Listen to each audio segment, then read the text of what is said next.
বিতর্কের মুখোমুখি হয়েছেন চন্দ্রিমা ভট্টাচার্য। সরাসরি নজর রাখবো সেই দিকে। সাংসদ পার্থ ভৌমিক আছেন, তিনিও তার কথা বলবেন দলের পক্ষ থেকে। এই যে 5টি গুরুত্বপূর্ণ প্রশ্ন মাননীয় সাংসদের পক্ষ থেকে তোলা হয়েছিল, অভিষেক বন্দ্যোপাধ্যায় তুলেছিলেন এই 5টি প্রশ্ন।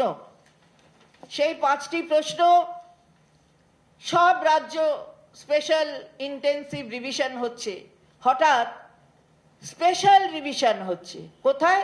না অসমে। অসম কি সীমান্তবর্তী রাজ্য নয়? আমরা প্রশ্ন করতে চাই, উত্তর পূর্বে আরো রাজ্যগুলো কি সীমান্তবর্তী রাজ্য নয়? খালি বাংলায় কি সীমান্তবর্তী রাজ্য? এই প্রশ্ন তুলেছিলেন অভিষেক বন্দ্যোপাধ্যায় মাননীয় সাংসদ। আমি আগেও বলেছি, এই প্রশ্নটাই তুলেছিলেন অভিষেক বন্দ্যোপাধ্যায় যে ত্রুটিপূর্ণ যদি আগের তালিকা হয় তাহলে স্টেপ ডাউন করুন, সরকার থেকে বেরিয়ে আসুন, ত্রুটি মুক্ত নির্বাচন কমিশনের একটা লিস্ট হোক, ভোটার লিস্ট, সেইটাতে আবার লড়াই করে আসুন। তার উত্তর নেই।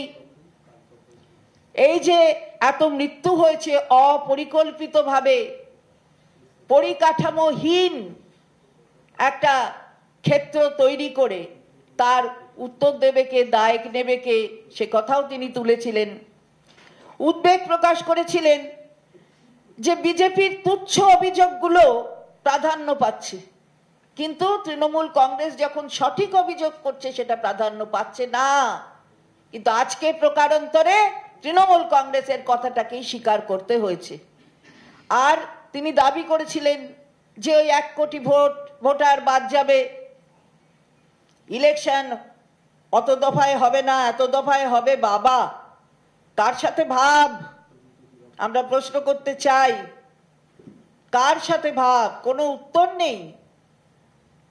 মুখ্য নির্বাচন কমিশনার তিনি কিন্তু এখনো অবধি একটা কথারও উত্তর দেননি। ওই চুপচাপ ঢাকতে হবে পাপ। আমরা আবারও বলছি, চাইতে হবে মাপ।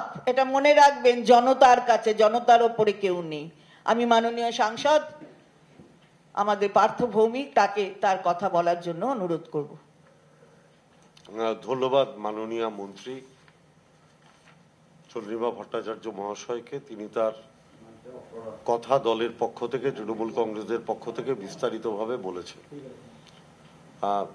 এর সঙ্গে অতিরিক্ত দুটো কথা আপনাদের স্মরণ করিয়ে দিতে চাই। যে কোনো কাজ করতে গেলে তার একটা পরিকল্পনা দরকার। একটা মানুষ যখন তার বাড়ি তৈরি করে তারও একটা প্ল্যান থাকে। আমরা প্রথম দেখলাম যে ভারতবর্ষের একটা গুরুত্বপূর্ণ দপ্তর, স্বয়ংশাসিত সংস্থা নির্বাচন কমিশন, উইদাউট এনি প্ল্যানিং, নেই কোনো পরিকাঠামো, নেই কোনো প্ল্যানিং, কোনো ফিল্ড ভিত্তিক প্রস্তুতি, তারা এসআইআরটা জোর করে চাপিয়ে দিলেন। এসআইআর এর সময়সীমা বৃদ্ধি পেয়েছে। তৃণমূল কংগ্রেসের সাংবাদিক বৈঠকে কি বলছেন পার্থ ভৌমিক, নজর রাখবো এই মুহূর্তে সেদিকে।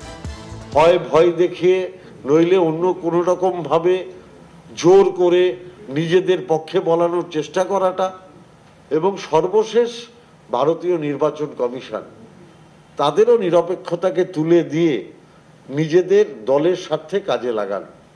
এবং যার প্রথম ধাপ আমরা দেখেছিলাম, আগে কি ছিল? প্রধানমন্ত্রী, বিরোধী দলের নেতা, সুপ্রিম কোর্টের একজন বিচারপতি।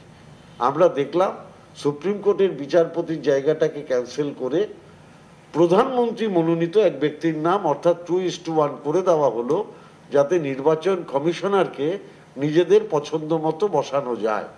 এবং সেই পছন্দ মতো নির্বাচন কমিশনারের নাম হচ্ছে জ্ঞানেশ কুমার।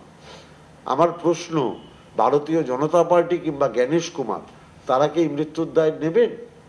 আমার প্রশ্ন, এই যে 40 জন মারা গেলেন, বাংলার একজনও বিজেপির নেতা, কেন্দ্রের একজনও বিজেপির নেতা, একজনও নির্বাচন কমিশনারের কোনো লোক এই 40টা পরিবারের কারোর খবর নিয়েছেন?